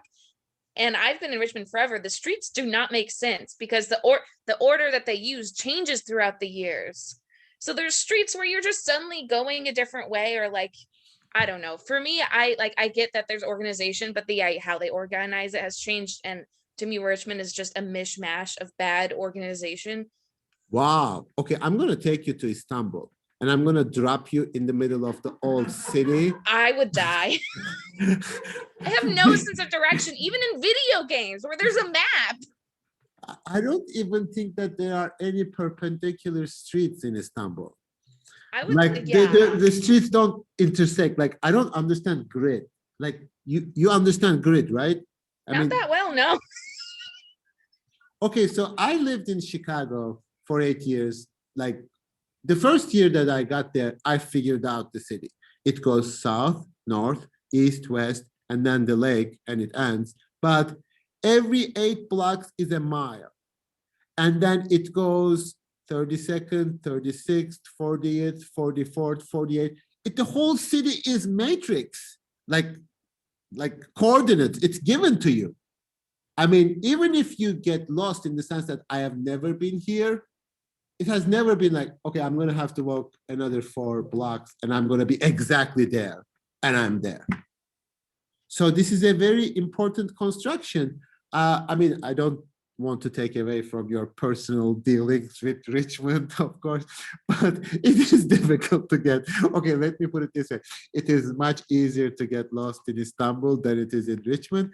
I'm yet to be lost, like to the extent that I would get nervous, in the sense that I don't take that right and then I'll take another 6 blocks and then take right. It's going to be exactly the same place in Richmond, whether I'm walking or not. I mean, you can't even get lost by walking. How can you get lost by walking? It's my own personal stories of just, I have no sense of direction at all. Like I get that New York is a grid, but I've never been to New York, and like Denver is a grid, but Richmond is not a straight grid. I think Richmond is a grid, but maybe not a straight grid, but it is a grid. Like, you know, I don't know. To me, okay, maybe it's relative, but to me, it's like it's a Disneyland type of, like, it's just created in terms of intersecting streets. Okay, yeah. Yeah. Okay, we can. That was a very small disagreement, but I was just like, I've gotten lost here. No, that gives me hope. That's good. I'm happy with that. I mean, if you can still get lost, that's great. I think that my problem is human beings cannot get lost anymore. More and more, it's difficult to get lost because the world becomes too easy to navigate, and it becomes too uniform in that sense. But anyway, European experts were anxious. They still are. I guess they need to be more anxious so that you don't get lost either. The European experts were anxious to organize the production of statistical knowledge of this sort concerning Egypt, gathering information on her population, her productions, and generally speaking, on all the questions which have a statistical character and a bearing directly or indirectly on the development of her resources. This is Egypt, her resources. The production of statistical information was already well underway with the publication of the description of the Egypt mentioned in the previous chapter. The work compiled by the French scholars who had accompanied Napoleon's military occupation of Egypt. Now, in terms of the history of colonization, this is Said's point. Napoleon's military expedition to Egypt plays a crucial role because he doesn't just do a military occupation. He goes with like geologists, like geographers and scientists, and tries to know and create an entire body of knowledge about Egypt. This is the emergence of social sciences, the emergence of human sciences in terms of how we know the other. Now, the story we tell to ourselves is really this kind of curiosity story again, the one we were talking about last time. I think, Claudia, you were the one who asked that question, is that right? Who asked the question of curiosity? Was it who? Who? I can't. Claudia, you don't remember? No. It was in the... It was who? Who asked about intellectual curiosity? Kai, did you ask that? Yeah, you said, yes, you did. You are lost in the text. Correct, yes. Okay, yes. That kind of, we say like, okay, human being, like social science or like human sciences. Well, we are just interested in ourselves. We have curiosity for knowledge for the sake of knowledge. We just want to know things about ourselves. These are like wonderful disciplines in which you improve your intellectual curiosity. This is a completely abstract presentation of what is going on because these disciplines, both historically and conceptually, emerge out of the description of the other, out of trying to get to know the other so that literally you can produce power over them. So this was never this kind of like mere curiosity and frivolous kind of desire to know or something like that, but it was always already not just motivated, their emergence was based on that motivation. So therefore, when you talk about like statistical knowledge about Egypt, like how like you do, I'm sure like, do you take statistics and research methods now in terms of standard deviation and things like that? So like all this kind of knowledge is always to be used in using the resources of a certain population. How to extract knowledge. So that was never like, oh, we just want to know because we are curious. So as Foucault has written in such ways, the architecture of distribution and the art of policing can acquire a hold over individuals, not simply by confining them, but by opening up and inscribing what is hidden, unknown, and inaccessible. Now, one of the things that we also have trouble thinking in terms of the nature of power is that, as I said that last time, we believe that when we are visible, we are not subject to power. We believe making something visible, bringing it to light, actually makes it less subject to power. This is the typical sort of, in a certain sense, philosophical kind of prejudice of saying like, oh, just if you shine light to something, then it, I apologize. If you shine light onto something, that's not going to be subject to power. And this is precisely what Foucault is contesting. It is by speaking, it is by making ourselves visible, if it is by making ourselves knowable to the other that we are subjecting ourselves to power. Now, this should go against most things that you believe in, and hopefully you will object to this at least. Because you speak up, like you believe, like when you speak up, you are resisting power. So if Foucault is saying to you, well, maybe when you speak up, you are actually subjecting yourself to power. That should not be easily acceptable.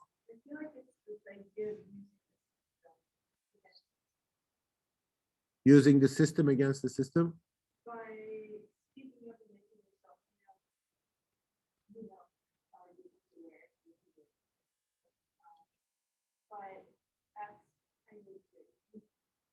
How you do what?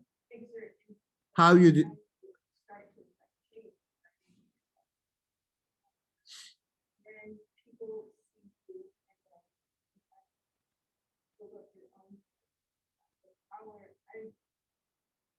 You make, yes, by making yourself visible, that you think, at least you believe in the system that you are exercising power. Yes. But then what happens? Well, nothing happens, but you also become vulnerable in the sense that, you know, things are known about you now, and you can be sort of manipulated on somebody, and then, you know, disciplined in a certain way. And then now you can say even less, because now you have a public responsibility not to say irresponsible things because you are an influencer, right? And that's, you see that, like you exercise influence because you need to play the game within this idea of visibility, especially in contemporary society with social media, etc. But you are also subject to the whim of everybody. So that's the notion of power.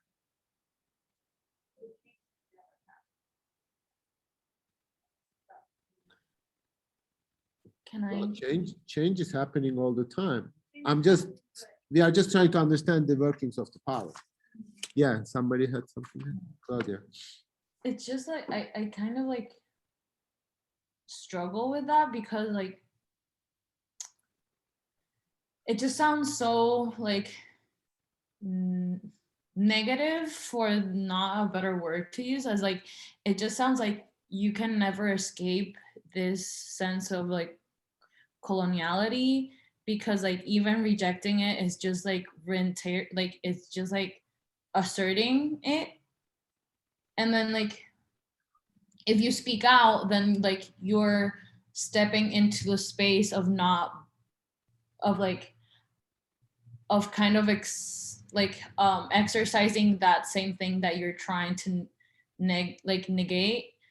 But then is there any possible way to be able to like, okay, I'm going to the possibility, whatever aspect of Okay, like, you are moving too fast for me.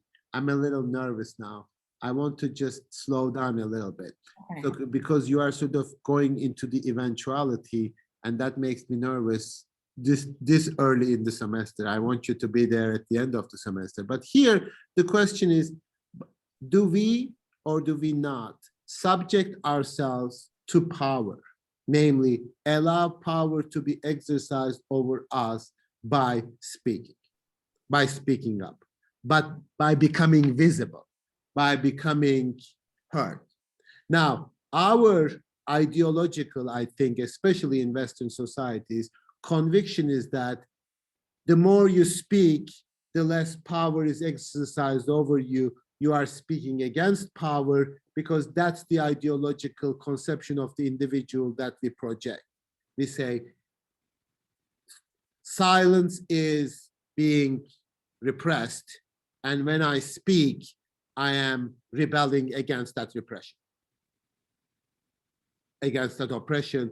I am finding my voice and expressing my voice.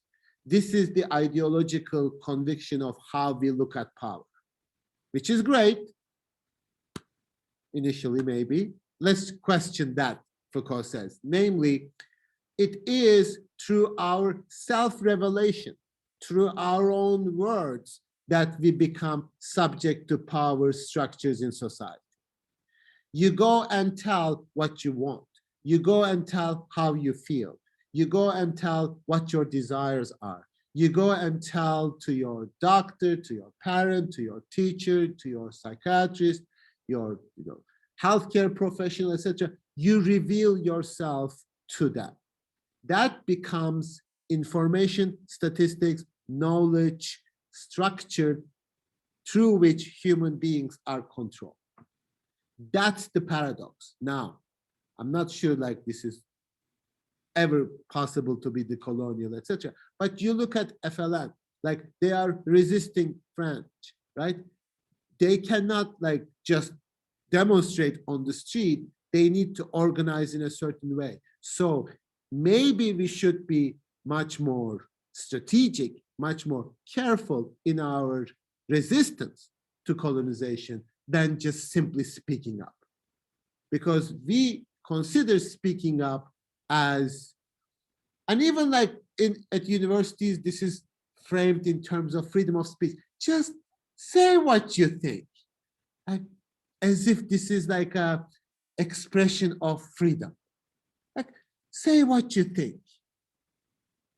That actually subjects you to think in a certain way and express it in a certain way, in a way that is strategically more paradoxical than straightforward. That's the argument. Now, you shouldn't accept that argument, but this is, I mean, not uncritically, but I think that's the difficulty of modern discourses. Like whenever they give you questionnaires, whenever they ask you questions, whenever they like do opinion polls about you, etc. I mean, we know there are algorithms that is created about you. You are subject to the powers of the market. It is how modern power builds itself. Through knowledge about individual and your most secret desires, like say your fantasies. Maybe we can create a fantasy app for you and sell it to you, and just like reveal yourself.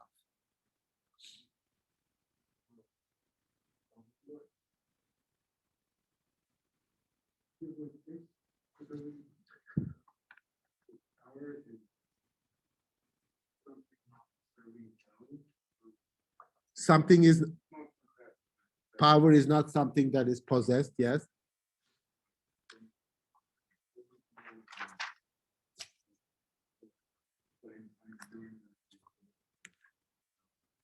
power? Like, so like, what's that? I think if you look at it dynamically, the way in which power is exercised, maybe initially the sense of speaking, the sense of expressing yourself gives that sense of power. That also gives sense of freedom. As you said, you express yourself, you make yourself visible, people listen to you, you think that you are resisting the oppression on you, right? Because oppression is framed as silencing. The way that I am oppressed is because I'm silenced. When I speak, by definition, I am rejecting that silence. That's the paradigm. Then the question is colonial oppression only silencing or eliciting you to speak in a certain way, including the expression of your oppression? Now, of course, in certain not so effective institutions, that should work.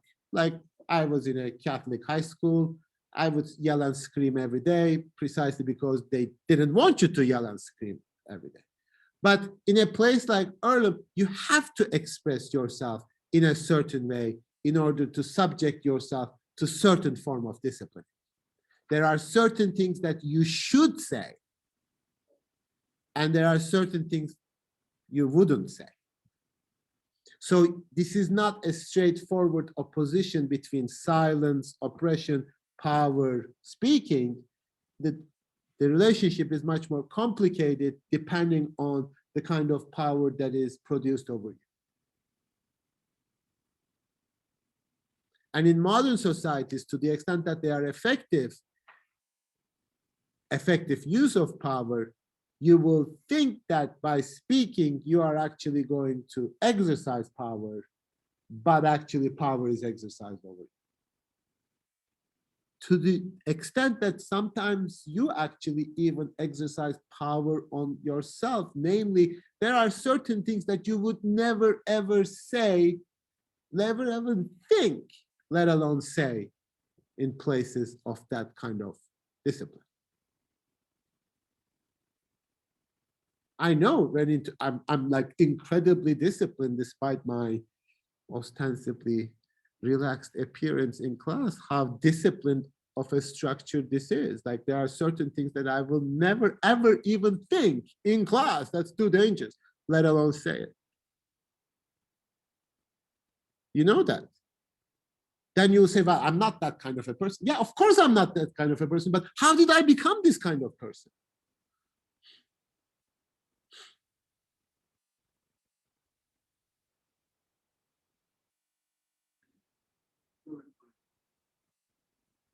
So power is sort of like the almost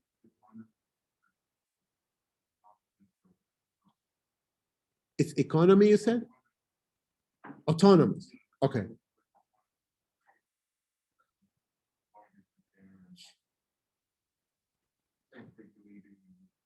It's not authoritative. Yes.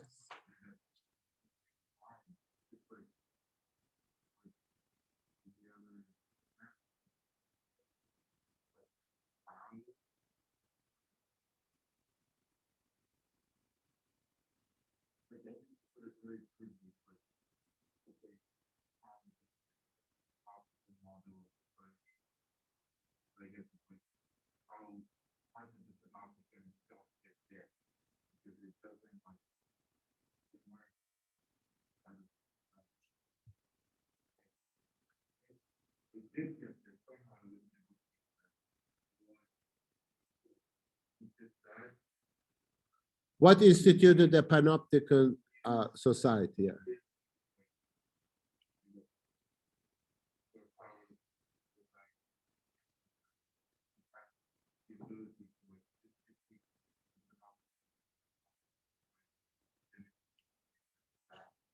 Okay.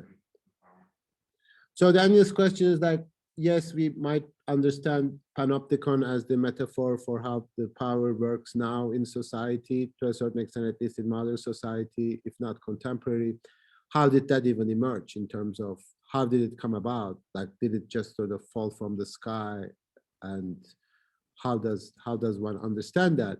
Now, of course, there are a couple of ways in which we can look at it. We can look at it with Foucault, what he calls archaeologically or genealogically, in the sense that the king's power turned out to be not capable of dealing with the issues of its day.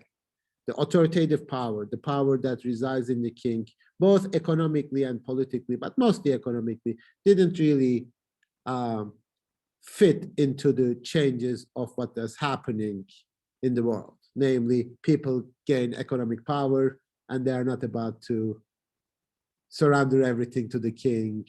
There are independent wealth in a way that didn't exist because all the wealth existed in land and that belonged to the king. Now there is sort of, you don't produce anything, you don't do anything, you still produce wealth, right?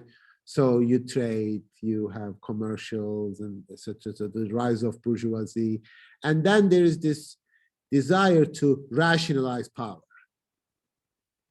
because power is too irrational. The power of the king, authoritative power, is too irrational. It is exercised not uniformly. It's problematic. We need to uniformalize it, especially in terms of prison, in terms of punishment, criminal, how we treat criminals, right? Yeah.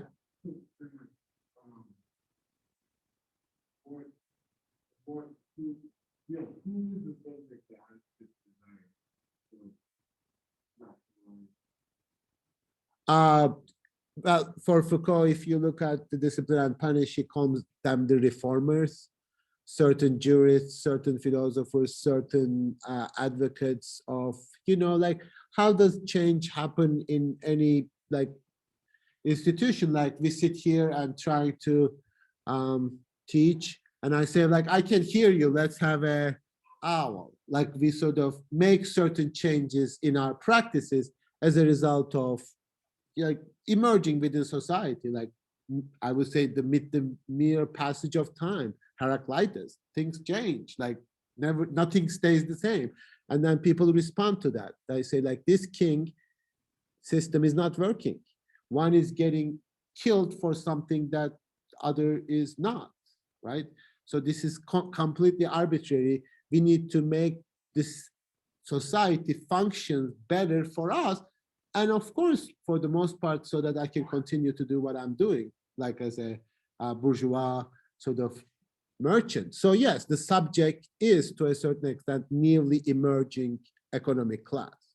I would go to that before philosophers or anybody else in terms of ideas, like how are they shaping the world? Like if you look at Foucault in terms of Europe in modernity. So disciplinary power emerges not because they set out to create a disciplinary power. Their model, both rationally, philosophically, and economically, is a juridical model.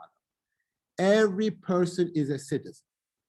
Every person connects to each other through a contract, social contract. We are rational, responsible subjects who decide to be in a society together, right? This is the model of modern European subject.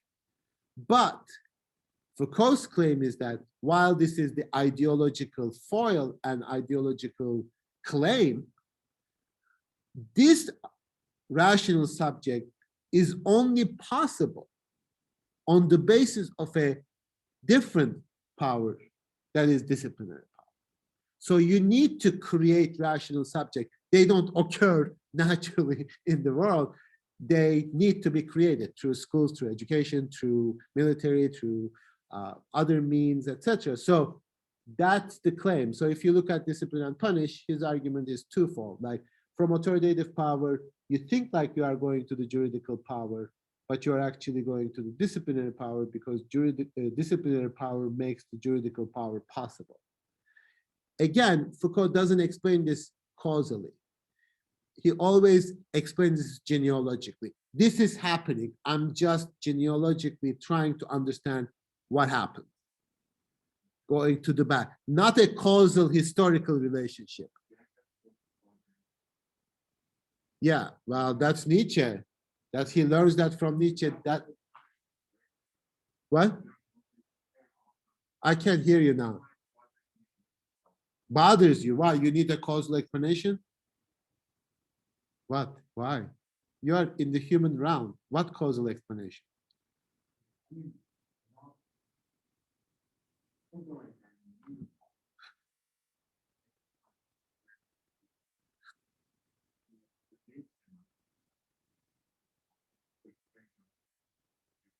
Explanation like why it happened? Well, okay, like bourgeoisie started to accumulate wealth. Okay, well, you can say that. Foucault wouldn't say it because it is ideological. It is for Foucault. Well, we can talk about that in a more detailed way, but that's Foucault. That's not really what is happening here. But for Foucault, that's too much of a, I don't know, dominant discourse, like a problematic discourse. So that's why he wants to go like genealogical rather than causal. Genealogy is like searching to its origin, but not origin in the sense of where it started out, but like, you know, we look at modern society and then try to figure out how did these institutions come about? Not like a causal mechanism, but what is its background? What is its history, genos, like where it comes from? He explains this in Nietzsche Genealogy History in his essay.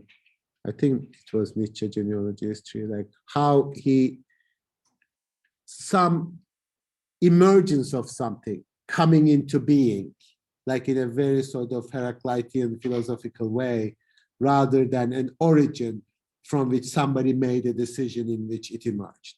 So he believes, or I mean, he seems to imply that certain powers in society emerge almost, if not spontaneously, at least not according to any subject's plan, because it escapes the intentions of the subject and the causal mechanisms of explanation. What's that? Yes, I think Mitchell is Foucauldian in that sense, because we tend to explain certain things that happen. And by explanation, we also try to make them like, oh, they had to happen.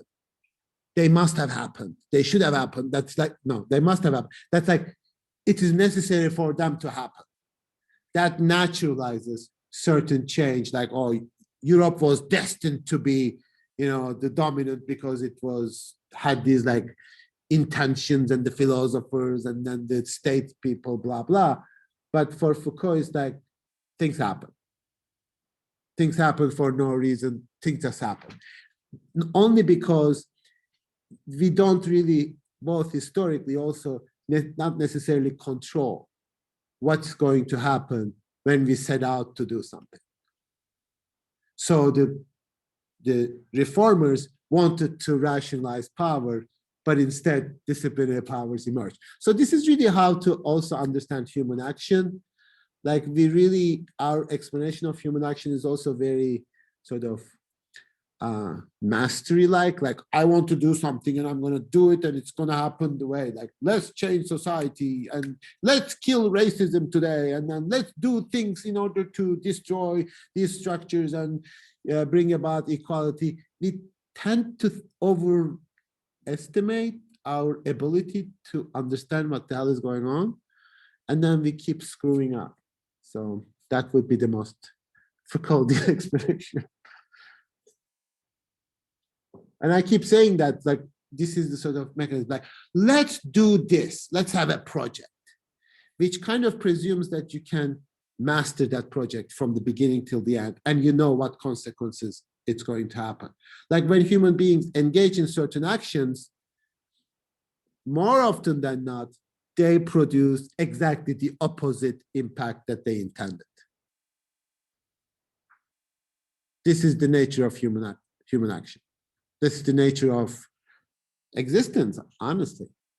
And Foucault is sensitive to that.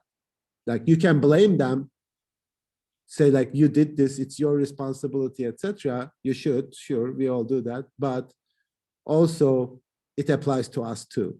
When we want to create something and then it turns out that it doesn't look like how we imagined it. Because human action is never sort of uniform, unilateral, and transparent.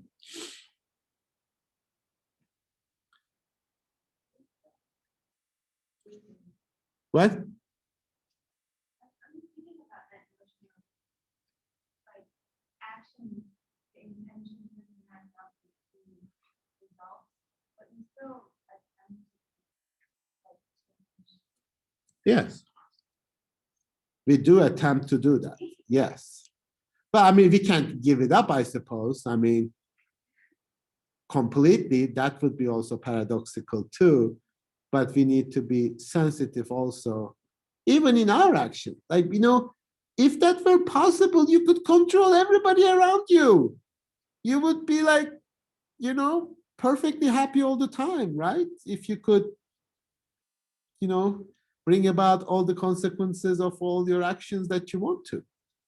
You know, right people would love you, right people would adore you, right people would do exactly what you want them to do. I don't know if I agree with that. Okay. I find your association of being in control with being happy to be concerning. Okay, well, that's a good wisdom, I suppose. But like, when, I mean, don't you imagine like if people do exactly what you want them to do, that would be good for you? No, Really? boring. Well, yeah, boring, but you know, that's happiness. No, Happiness is boring. no, it's not. Well, okay, fine.